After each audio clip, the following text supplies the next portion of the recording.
When you need mealtime inspiration, it's worth shopping Kroger, where you'll find over 30,000 mouth-watering choices that excite your inner foodie. And no matter what tasty choice you make, you'll enjoy our everyday low prices, plus extra ways to save, like digital coupons worth over $600 each week. You can also save up to $1 off per gallon at the pump with fuel points. More savings and more inspiring flavors make shopping Kroger worth it every time. Kroger, fresh for everyone. Fuel restrictions apply. The Athletic.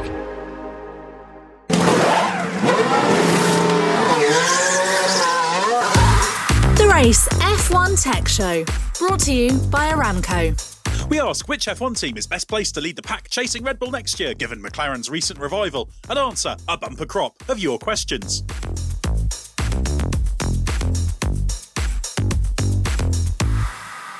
Welcome to another edition of the Race F1 Tech Show, brought to you by Aramco. We're here to keep your tech appetites whetted in the gap between the Japanese and Qatar Grand Prix. I'm your host, Ed Straw, and far more significantly, I'm joined by Mr. F1 Tech himself, Gary Anderson. Hello, Gary. How did you enjoy Suzuka? Yeah, Suzuka's good. It's always such a great circuit. I mean, the emotion of the viewers, the spectators, is unbelievable. But the circuit itself is a real driver's circuit. You know, it's somewhere you can really exert your muscle on. You need a good car through that fast S's at the beginning, because if you have a car that understeers a little bit or has a snappy rear end, you lose time so quickly through there. But the whole circuit in itself is amazing. I mean, I go back to remember when 130R wasn't flat out. It's still called 130R, but it's actually a bigger curve than it used to be. It used to be a bit of a tighter corner with no runoff area, as Alan McNish found out at his cost a few years ago. But you know, yeah, Suzuka, one of the greatest circuits, you know, along with Spa, Silverstone, and I have to put in there Monaco and Monza, because they're extremes of the calendar, I suppose you might call it. But those are the circuits that are real driver circuits as such. So nice to always watch the race there, and it's always a good race. I think the other thing about Suzuka is, as time goes on, it feels more and more of an outlier, doesn't it, as a circuit? It's always very distinctive and a unique track in many ways, but it feels more and more old school in the best possible way, doesn't it? Both in terms of the driver challenge and the challenge to the cars. Yeah, I mean, the challenge to the cars is enormous. Challenge to the drivers is enormous. But the fact that the runoff area, there isn't lots of it, and where there is some, you pay a price by getting in the gravel or whatever. So, you know, it's a sort of self-disciplining circuit, I suppose you might call it. There's only a couple of corners where you see the FIA have to keep an eye on track usage. But again, even in those couple of corners, they're not corners where you can really make a lot of ground, to be honest. It's, you know, you usually lose as much as you might gain. It's one of those circuits where it does invite a little bit of argy-bargy, because up through the S's there and through Degner 1, Degner 2, you know, there's no opportunity there. So you've got the hairpin to make a dive up the inside of somebody, and you've got the chicane to make a dive up the inside of somebody. And that's about it. I don't really understand, you know, I'm not a fan of DRS, so don't get me wrong here, but I don't really understand why they have DRS down the pit straight when you go into turn one, you know, more or less flat out, you don't touch the brakes. So it's down to the driver to press the button. And why you don't have it coming up to 130R. Because you know, if you had to define a circuit that's difficult to pass at, Suzuka is one of them. And if DRS does function and help overtaking, then you should have more of it. Again, as I say, from my point of view, DRS is a horrible thing, but it's on the cars. It's become part of racing. And I don't really understand why they have done it that way. It's Suzuka only had it once a lap, as opposed to some other circuits which have been toying with 3 and 4 times a lap. So, we'll see. Maybe the jury's out on that. Maybe next year they'll have more DRS. Or maybe we can all wish for it to be gone and no DRS. Well, the hope is that one day it might not be necessary, but I'm not sure F1's going to be able to get to that point, unfortunately. But we'll see where they're at for 2026. Those regs are still in progress. But it is interesting because Suzuka's a great example of that inversely proportional relationship between the almost quality of a driver's circuit and the ease of overtaking. I know it's not exactly linear. Somewhere like Spa is a great driver challenge and you can pass there, but there's a lot of circuits that are great driving challenges, but passing really is very difficult. Yeah, I mean, it's one of those things where as you go through time, you know, we've bred drivers now that don't have to, you know, plan a pass. I've seen in the past with the Sennas and Nigel Mansells and Alan Prost and that, where they would plan a pass for 3 or 4 laps, and then execute it with one big hit. At the minute, we just seem to get the drivers have been bred now that you come and sit in somebody else's gearbox, you get anywhere near them, and then you moan about them pushing you off the track. So it's, I think it's just the era that we've gone through in the last 10, maybe more years, just has bred this, you got an artificial overtaking capacity with the DRS. And as you say, some circuits need it. I can understand that. But as I've said many times, from my point of view, I'd love to see the DRS used if you're not within a second of somebody, so you can close up to somebody. But then when you're within a second, you have to do it yourself. And that would mean that the pack would always be tight, because as you closed up on somebody and caught them, then you couldn't use your DRS, but the guy behind you that's 3 seconds behind could. So he would catch you up. So you'd always have a tight pack.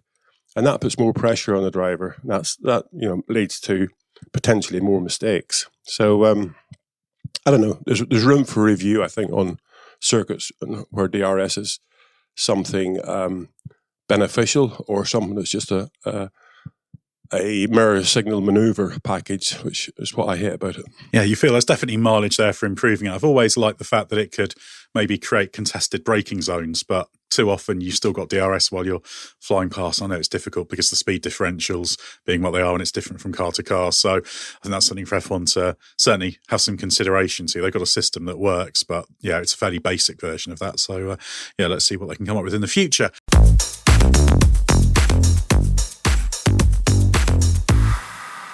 Well, let's move on to, as always, our first main topic, which is a free choice for you, Gary. So what's at the top of your agenda tech-wise today? Well, I think there's really 4 teams, I suppose, that I'd like to look at as far as performance is concerned, and the change of the guard as such. I mean, obviously, Red Bull had a bit of a drop-off in Singapore for some reason. I think, I'm scratching my head as to why that happened, and I think they're probably scratching their head just as much still as to why that happened, because there is no black and white answer. We can talk about humidity and temperature and circuit conditions and all sorts of stuff. But when you look at their domination over the rest of the races this year, I'm not sure that Singapore stands out as something that I would say is vastly different from any other track. They weren't really competitive. Never mind the fact they didn't win, but they weren't right up there. Qualifying 2nd, 3rd, 4th. They were really were struggling. So it's about the development area, a development route that teams have taken. And I think on the back of Red Bull being poor in Singapore, they would have put a massive amount of head-scratching time into Suzuka and made sure they come out with someone that was pretty impressive. And obviously, Max Verstappen showed that was very possible.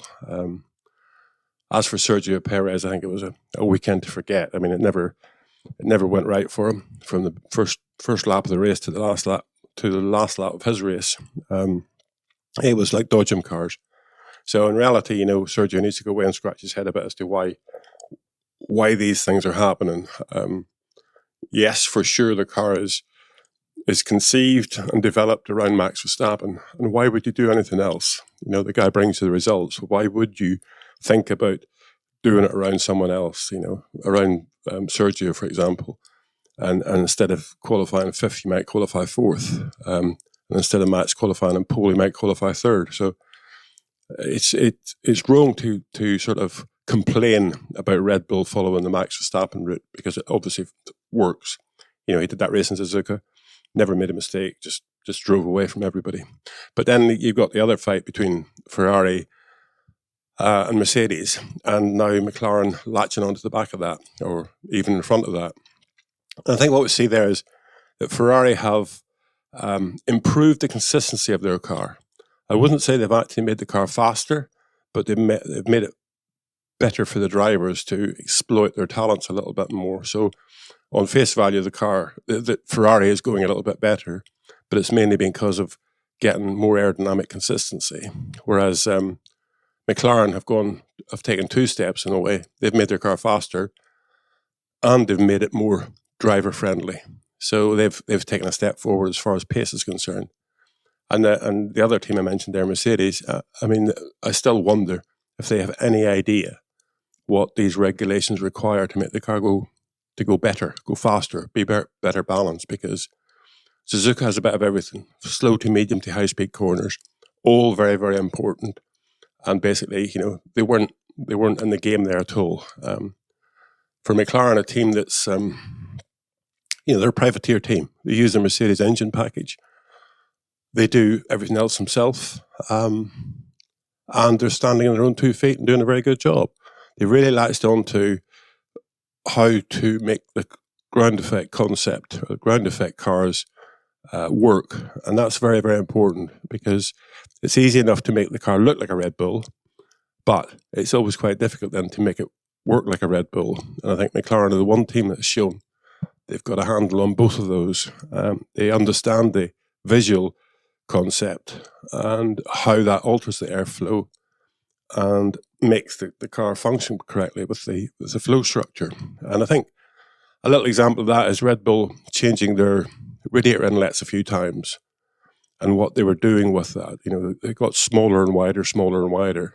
And McLaren have gone about it and achieved the same sort of thing by putting a blocker in to the radiator inlet, sort of a packer, really, I suppose you might call it. So they made the radiator inlet smaller, but they didn't want to go to the extent of having to put new side pods on the car. So they found another solution to the same development direction, which is quite nice to see, because you can do that.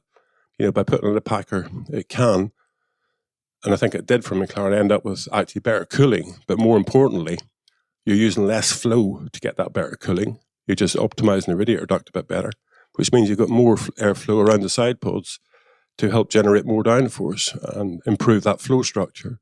So it's a bit of a win-win situation. And whenever you see a team find a different solution to the same problem, it's always nice to see that. I think McLaren are achieving that now, and that shows they have a good understanding of where they're trying to get to. Yeah, the interesting thing with Mercedes is obviously it really showed their weakness in slightly quicker corners, and then you had Lewis Hamilton talking about the fact they've got a strong front end, but haven't got the rear grip to go with it. The drivers having to work quite hard in those long corners with their throttle use, that kind of thing, to get the best out of the car. And obviously Hamilton was saying, well, look at what McLaren have done. There's a clear direction we have to go in. And in broad terms, he's right. But as you say, it's not just about making something that visually resembles something. You've got to understand it. And that, to me, just flags up the fact that Mercedes doesn't seem to have a good grasp of all those things, controlling the aero centre of pressure, the behaviour of the car when it's in yaw, and all those sorts of things that Red Bull's got almost this fine control over.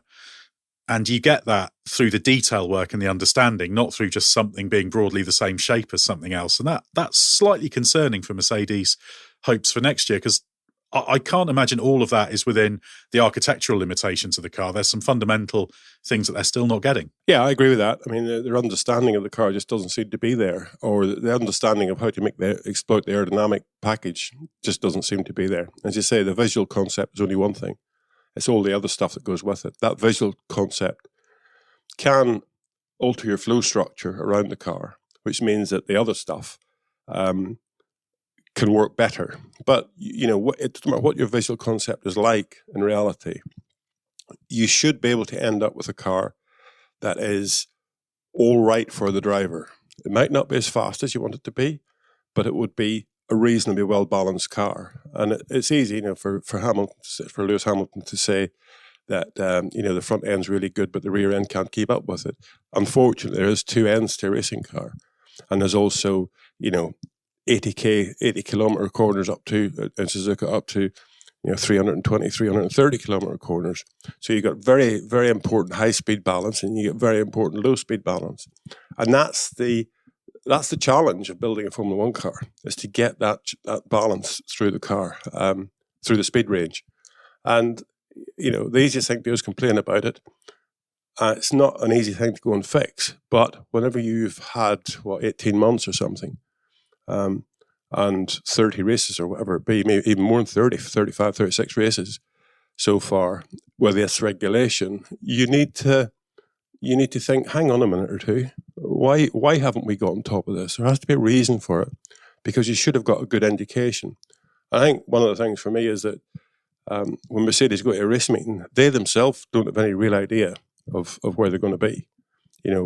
As I say, if you had a balanced car and you were qualifying 7th, 8th, 9th, 10th every weekend, then you know who you are. You need more grip, and you just sort of exploit what you've got a bit further. But if you go to a race meeting, one race meeting, you got loads of understeers slowing you down.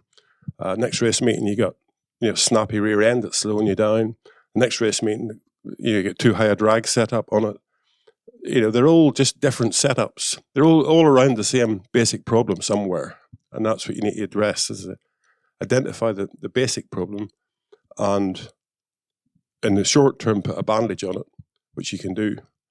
In the longer term, then you have to develop that bandage to be, a positive and make the car faster. It's very easy within the question of next year and which team is, if any, going to be able to take the fight to Red Bull, which I think everyone wants to see. We want to see a fight at the front, because maybe historically you'd say Mercedes are the ones you'd expect to be because of their recent success. Ferrari's got all the resources, etc.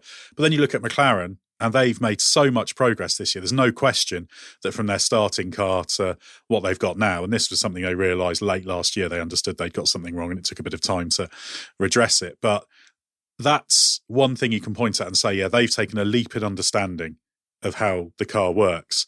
And so you could make a case for McLaren being the team that's on the most encouraging trajectory. But then again, their car's still got some weaknesses. It's still got some peculiarities in the way it handles and that kind of thing. Lando Norris keeps saying that they've made the car faster. It's still got low, but it's still got that slight inconsistency and weirdness. He can't drive the car the way he wants. He likes to sort of U the corner a bit more, keep the minimum speed up, but he can't really do that because the McLaren isn't consistent enough. So there's question marks against all of them. But can you make a case that McLaren actually might be the one that's on the trajectory that could make it at least best of the rest next year, and maybe even a car that could bother Red Bull? Well, I think best of the rest is definitely on the cards. As I say, Ferrari, they're a bit strange because from one weekend to another, anything can happen. But on the face value over the last three races, you'd have to say that they seem to have got a reasonable handle on getting more consistency. I know Carlos Sainz won in Singapore, and congratulations, it was a fantastic win as well. But it was one with certain characteristics to that win that you probably can't repeat at many tracks where he just backed everybody up so much. We've seen it before in Hungary, but it doesn't work that often. But in saying that, we're competitive, and they were competitive in Suzuka, and they were competitive in Monza.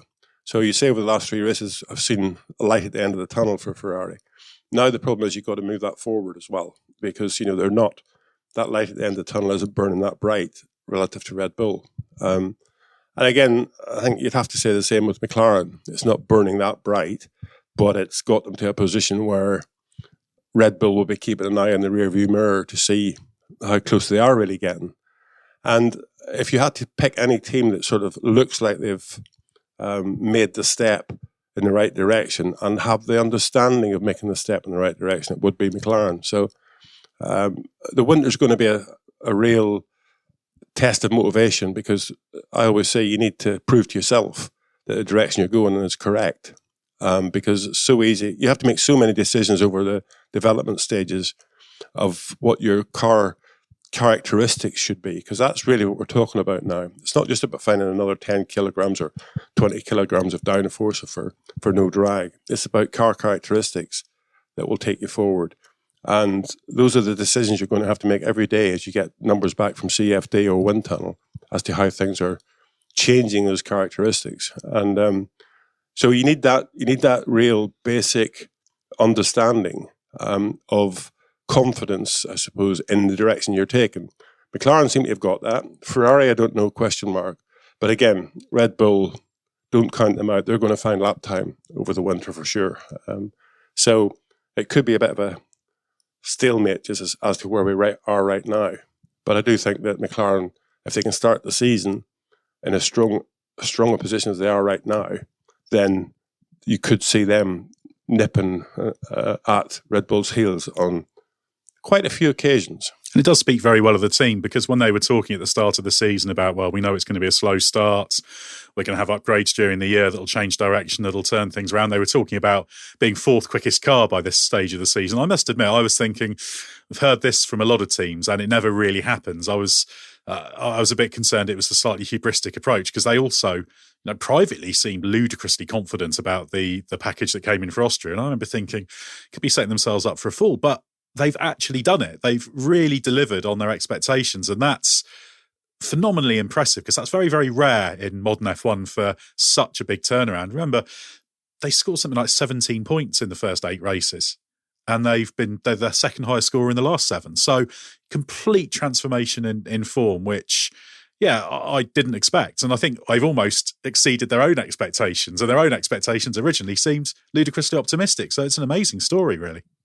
It is. The thing we all heard, again, for the last year and a half is that these ground effect cars are very hard to simulate and to understand the underfloor of the car near the ground, because it doesn't work. It doesn't work as predicted.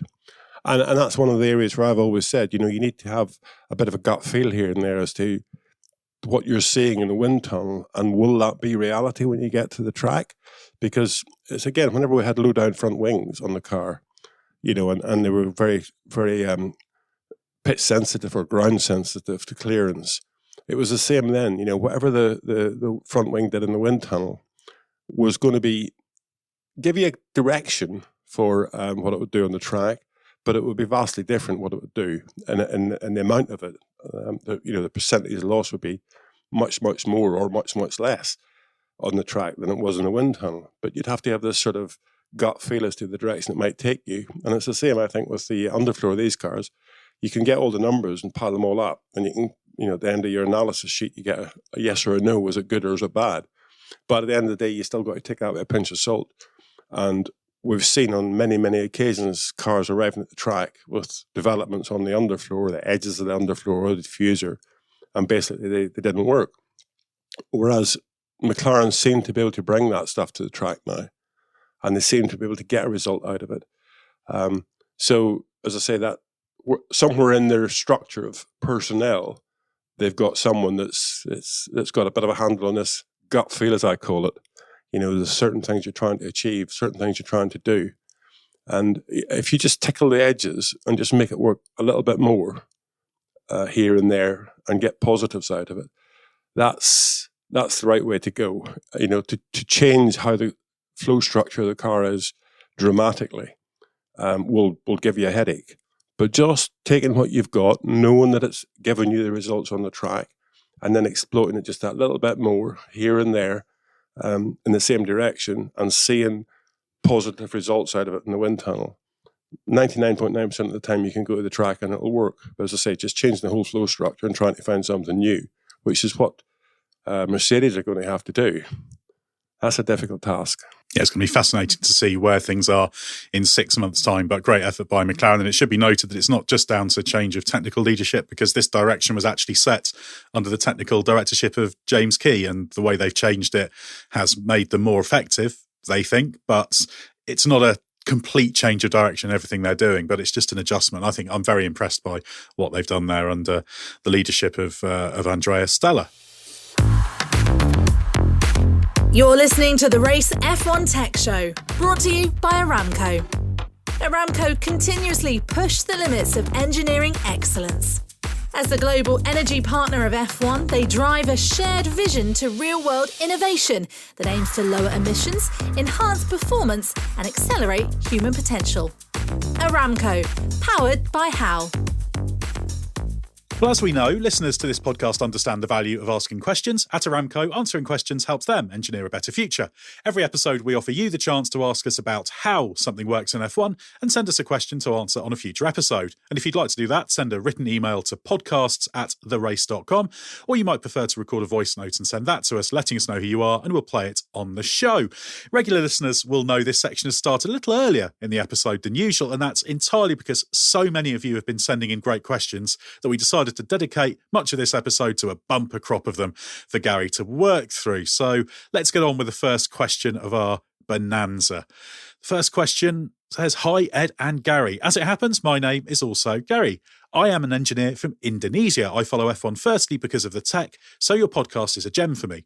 My question is regarding car setups. What are the things that you can actually adjust on the car, other than the obvious ones like suspension, front wing and ride height? Is it only mechanical, or is there any electrical stuff that you can adjust? Well, the first thing you got to take, I'm very pleased that you enjoy Formula One and you enjoy our tech podcast, because that's what we try to do with this, is to bring you a little bit of a closer picture to what goes on. The years of experience, I have 50 years of Formula One experience one way or another.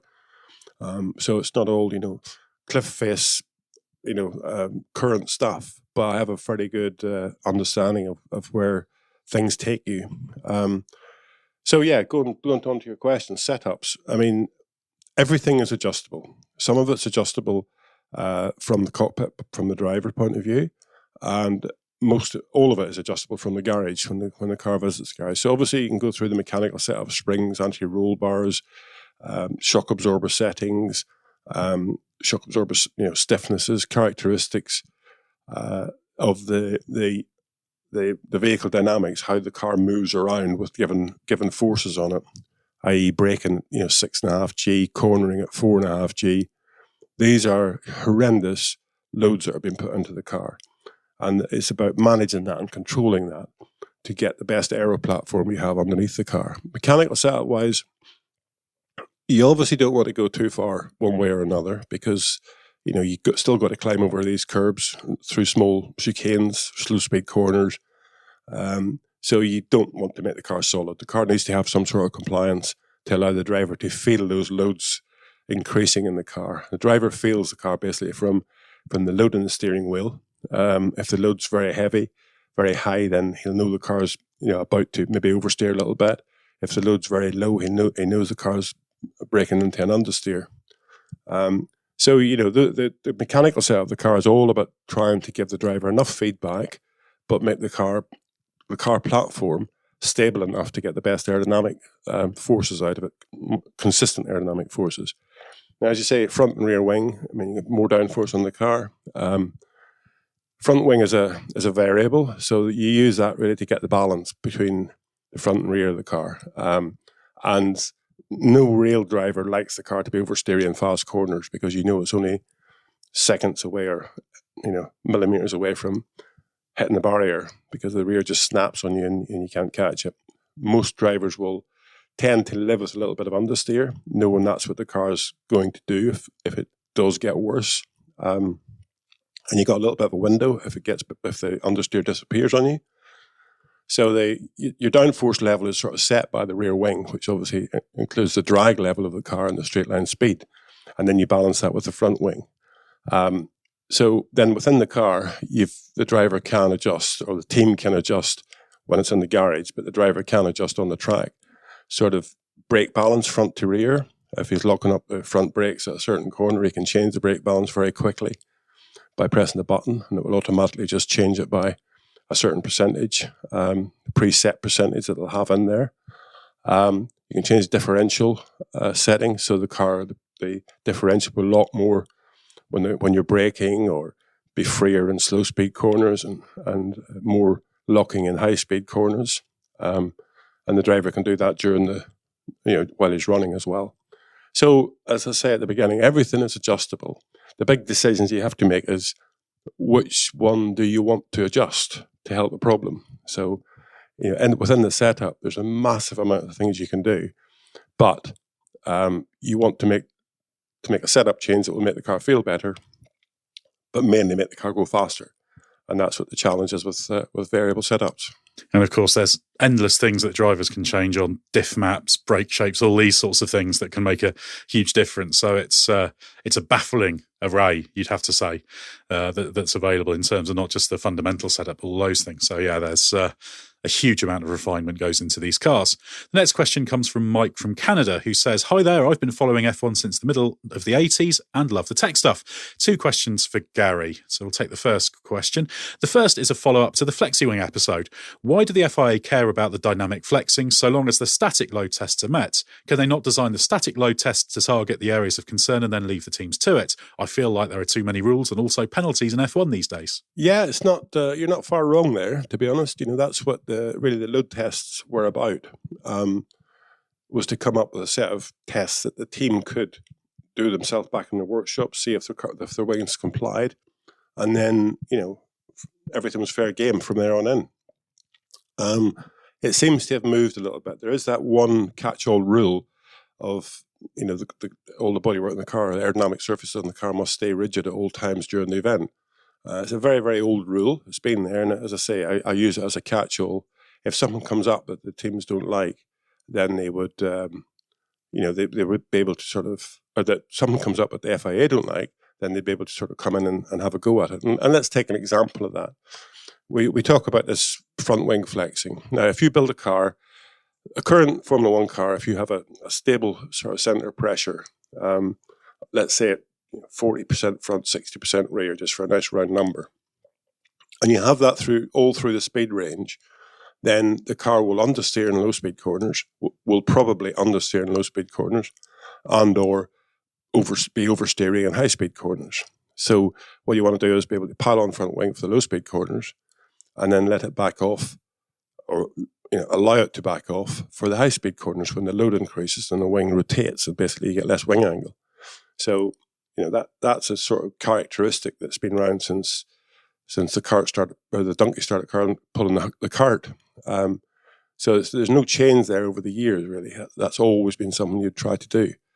And with the limitation on the actual weight distribution of the cars, which the FIA have got a limitation there, it's not easy to actually make the car handle better, because you can move the weight distribution around, because there is a certain window you're allowed, and it's not very much. It's plus or minus 1.5%, I think. So you're sort of stuck with that characteristic. So the main change can be aerodynamic, and the front wing has always been fair game. Whenever the rear wing's flexed, backwards, high speed to reduce the drag, that was something that was seen as a bit of a no-no, because it's sort of, safety-wise, it's not the greatest thing. How far do you let it go before a rear wing falls off or something happens? And then you could take that further, and you can say, okay, the flexing of the floors, you should be able to cover that with a load test, so the floor doesn't seal onto the ground because it flexes. Now, again, that's something that's been happening for donkey's years. As far as I can remember, we've always wanted to have flexible floors so the sides of the floor would seal a bit better. But then you could take, if you look at Red Bull radiator duct, inlet duct, you could say they've been shutting down that radiator duct size into more of a letterbox. So, when the car's going slow speed corners, and it's, driving around at 100, 150, 180 kilometers an hour, then the cooling demand is quite high, because the engine RPM is still up there, so the heat rejection from the engine is still the same. So you want lots of air through the radiator. But when you get to high speed, then you don't need as much airflow. You don't need as much air to go in that inlet. So do you get to a point where the teams are building radiator inlet ducts that flex with forces and speed? So something has to control some of this stuff. I agree with you.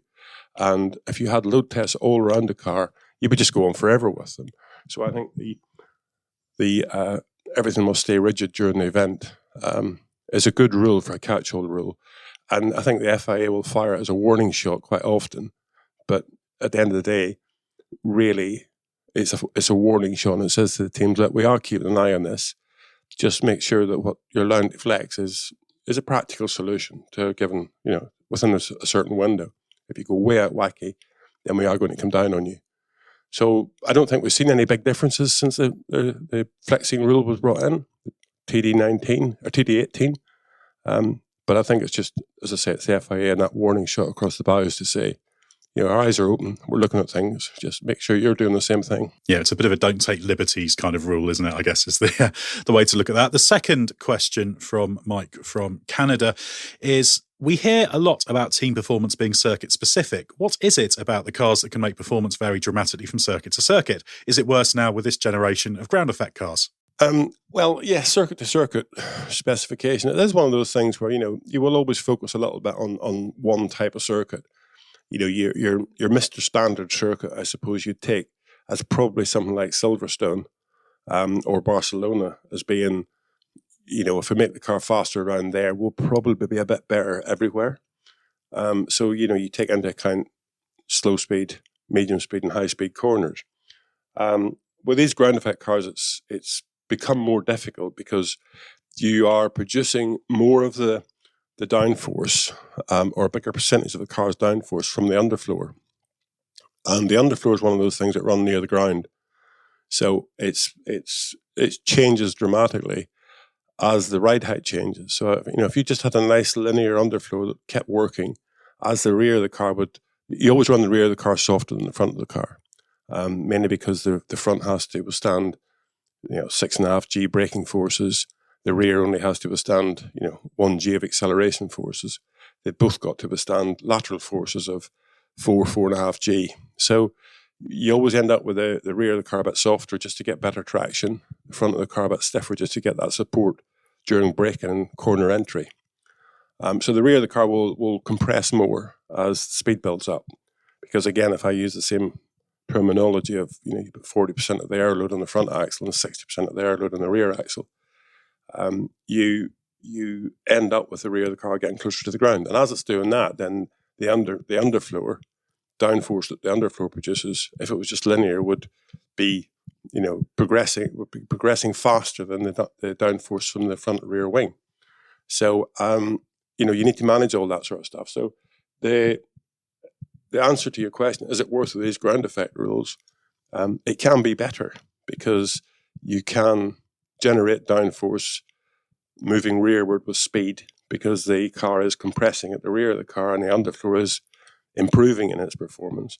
But you need the basic concept of the car, in other words, the center of pressure and how it does move around on the car to be able to achieve that. You need it to be correct to begin with to be able to achieve that. So circuit specific, if you've got a good base model that you're looking at to develop your car around, and as I say, i.e. Silverstone or maybe Barcelona as your test track or your virtual test track, and you make the car better there, you'll probably get it better everywhere else. Might not be at Monaco, might not be at Monza because the car might be too draggy or might not produce the low speed downforce from Monaco. But in general, there's more tracks like Silverstone and Barcelona, Suzuka, Spa, name them, lots of them. So you might as well try to make your car as good as you can for Mr. Average track as opposed to a Monaco Extreme or a Monza Extreme. The next question comes from Paul O'Connell, who says, I'm an amateur Irish racing driver who loves the V10 era of F1 specifically. This may be a stupid question, but I've been racing for 20 years and working and testing tyre pressures to cope with different track characteristics, conditions and temperatures. There is a lot of rubbish talked about what tyre pressure to use for different conditions. In modern F1, the Pirelli tyres often have to have increased pressures for a weekend. What are the reasons for this, and what should a team expect from the performance of the slick tyre after increasing the pressures? Faster warm-up, less tyre life? Similarly, what advantage is it to run a slick tyre at low tyre pressures? Says the same question applies to wet tyres also.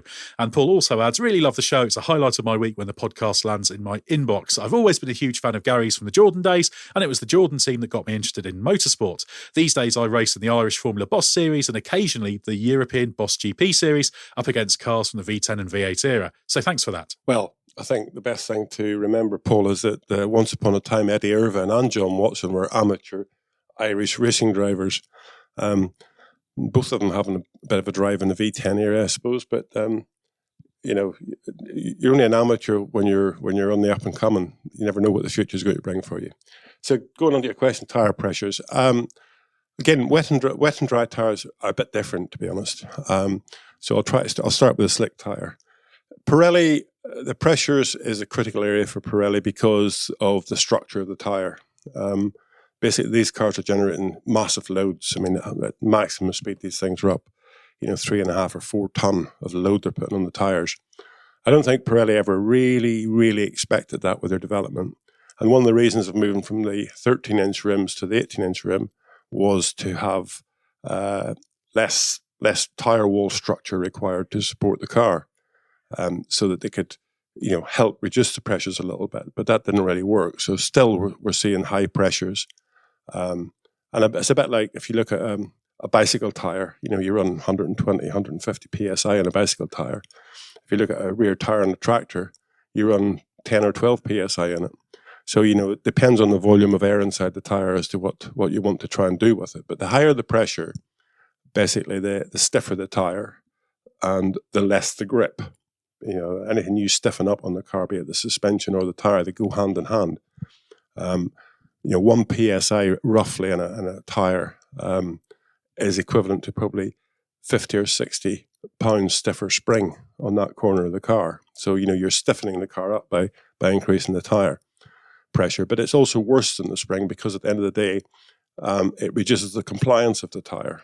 So theoretically, you would like the tyre to be softer in pressure, and that would allow the tyre to be more compliant, and it would give you a larger contact patch, I suppose you might call it. When you put the tyre pressure up, you decrease the contact patch. It means the car slides a little bit more, generates more temperature in the surface of the tyre, and degrades the tyre faster. So, albeit that, it's needed for the structure of the tyre, it's not actually good for the performance of the tyre. So, it's one of these sort of circle of events. Once you start to do it, you can't do much about it. Faster warm-up, not really, because again, a higher pressure tyre will slide more. You get more temperature on the surface, but not into the carcass of the tyre. And the carcass of the tyre is what you want to sort of get warm and to free up. And I classify sometimes a tyre as a bit like a new pair of shoes. You need to wear them a couple of times before they feel comfortable, because they're just a bit stiff. And the new tyre, is like that. It's just a bit stiff. But there's lots and lots of material in that tyre making up a structure. So what you want to do is load the tyre up nicely. And that's what you see the teams weaving. It doesn't really generate tyre temperature so much that it generates that sort of lateral load in the tyre. It frees the tyre up a little bit, gives it a little bit more compliance. Or they go out and sit in the end of the pit lane, allowing the tyre pressures to drop because the temperature is dropping. And then you have to go out and try and bring the temperature up. So it's a challenge, really. The tyre pressure is a challenge. I don't know what's the right thing.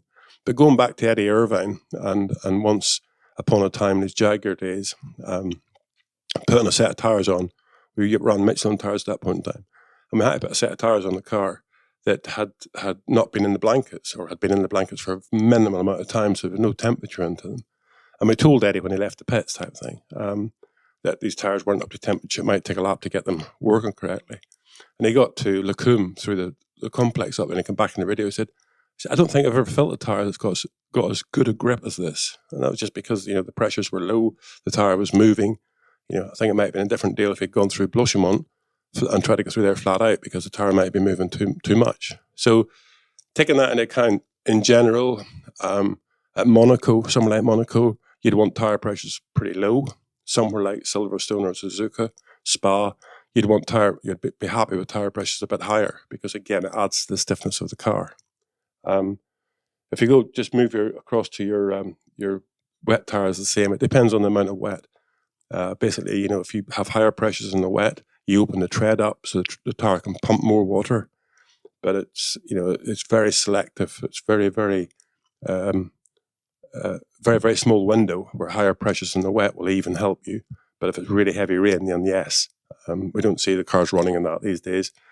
And I think the intermediate is probably very similar in characteristics to the slick tyres as far as pressures and temperatures are concerned. So, you can play tunes with pressures, but it's basically for the structure of the tyre. The next question comes from Alexandra Ask Gullstrand, who says, hello and thank you for an excellent podcast. After watching the entire Monza race weekend, a question popped up about the free practice sessions and their purpose. The decision made from Mercedes seemed illogical to me, so perhaps you can enlighten me on the reasoning behind it and if it was a better decision than I think it was. During FP2, I think, Lewis early in the session was very unhappy with the car setup. He was not allowed to pit and get the setup fixed, but was told to finish the test programme. How sensible is it to focus on finishing the programme of a suboptimal setup versus optimising the setup? Can you get good use of the data from a car setup you are not going to use come race day anyway? Seeing after how slow the Mercedes was then in FP3 and quali, that seemed the wrong way to go. I would agree with you. It's not really the right way to go at all. I think what you have is a situation where the driver will adapt to the setup of the car fairly quickly. The driver goes into any lap with his driving characteristics, and he tries to exploit that as best possible. And if you can't, then if the car understeers, you may turn in a little bit earlier. You may change the corner from being a more of a sweeping shaped corner to a V-shaped corner where you stop the car and turn the car and then accelerate, as opposed to trying to keep the speed up through the corner. So if you've got a suboptimal setup in the car that's characteristics are that, as I say, the car's understeering too much, then you wouldn't get the proper data, because the driver wouldn't be able to drive the car the way he wants to drive the car to potentially go fast enough to put it on pole. So I think any decision made to just keep on going will mean that the data you get can be put in the bin.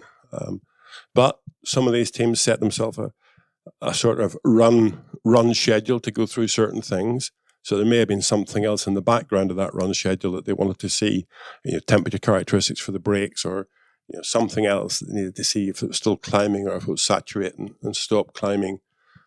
So we don't know the whole detail of it.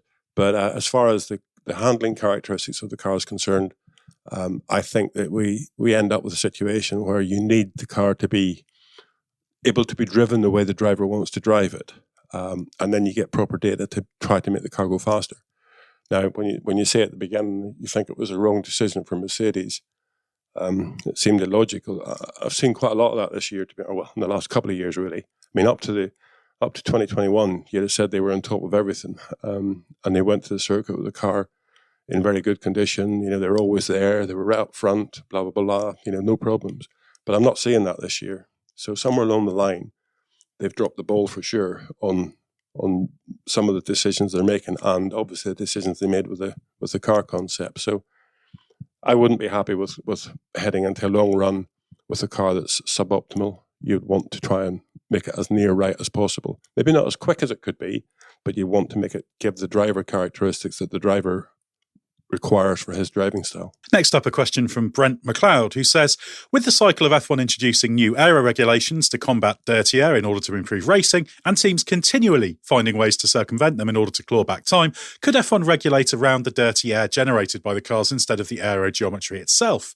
If the teams were required to provide F1 with the relevant CFD and wind tunnel data to prove compliance, it would directly accomplish the goals of improving racing, while also allowing the teams to design more varied and interesting aero for the cars. Well, Brent, it's not a bad idea. I think if you set up some type of airflow characteristics that you had to comply with, let's say within a meter of the outside of the car, or outside of a meter of the outside of the car, so you got whatever displacement the front and rear tires are doing to displace that airflow, and you can't change that characteristic, then yes, there's a possibility. I mean, it would be one of these things about compliance, and it would be about what's real on the track as opposed to what's real in CFD or from the data you gather. Now, the reason we see such massive, very expensive aero rakes on the car is because that you're trying to get the characteristics of the flow off surface. So it's exactly what you're talking about. Basically, you could say, right, okay, we'll have a standard FIA aero rake that'll go somewhere, let's say, just in front of the rear wheels, and it'll stick out there by a half a meter or a meter or something outside the wheel. And at that point, we want it to be more or less, just a copy of the pitot tube, the airspeed, as opposed to any directional change. So it is possible. It is possible to have a test device for that. And each team would have to run it, in a session at some point in time if there's a question mark. So yeah, it is possible. It's an interesting idea to say, because as I say, changing the geometry of the car, or two or three people at the FIA or F1 sort of sitting down and coming up with a geometry for the car that controls outwash, and then giving it to 1,000 engineers spread around all the teams to find a loophole. That will never work really, because the teams will always find that loophole, and the one team will exploit it a bit further than the other. So interesting idea, and not impossible, but it would be, you'd have to sort of set it in stone as to how it was policed, and that's something that we're never quite sure of. But as I say, the aero rake, FIA defined aero rake that the teams would have to use now and again would be an interesting solution to that problem. We have a question now from Daniel Creekhouse, who says, hi team, a huge fan of the whole team at the race, recently joined the members club and loving it. Well, thanks for that, Daniel. My question for Gary is, I've always been partial to the high-nose cars, going back to the Tyrrell and Benetton days of the early 90s, up until the Red Bulls of the V8 era.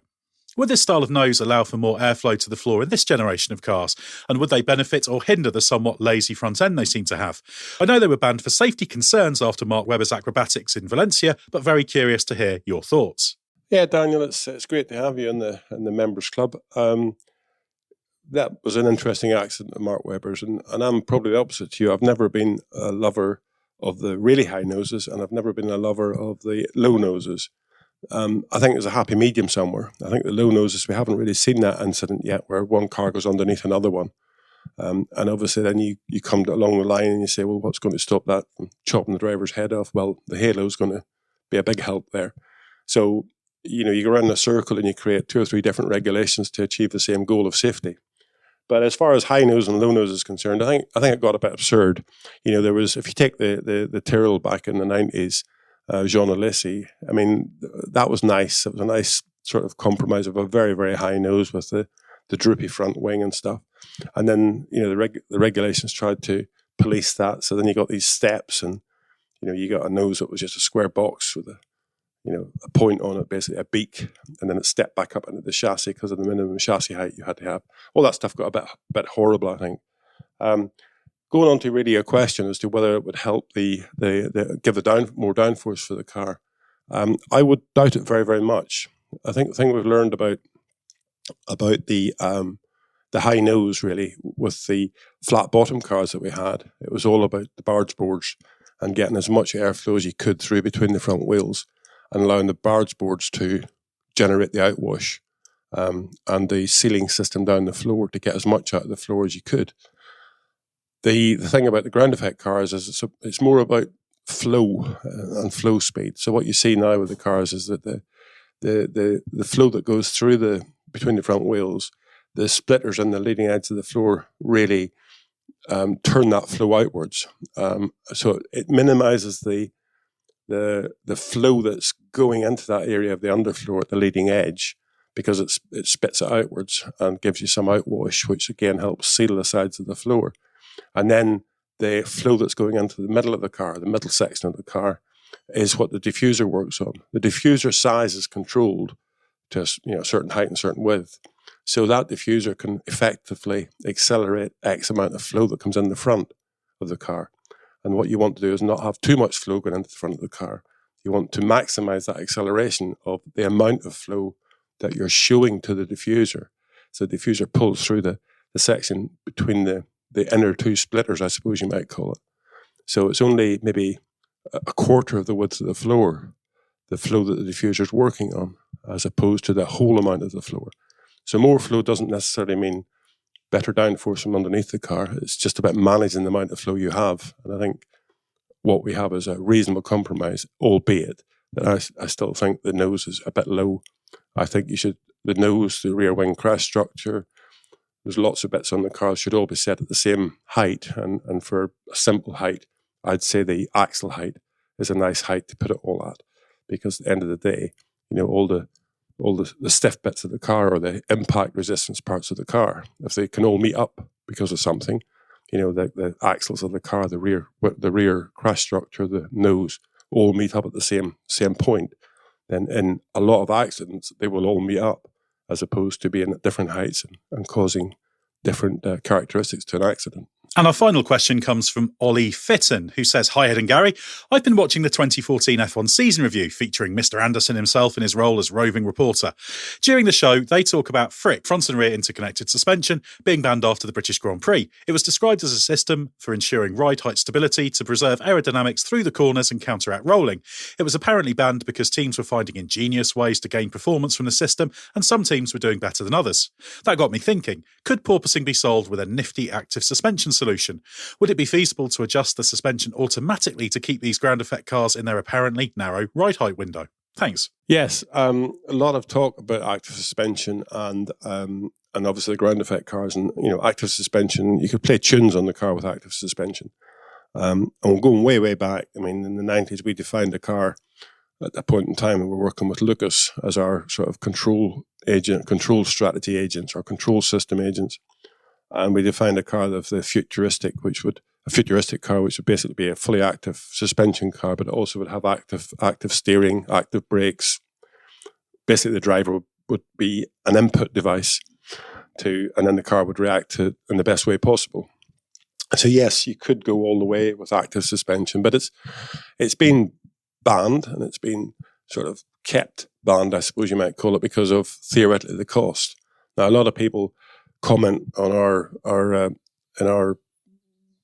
comments section about having a simple system, a simple active suspension to cure the problem.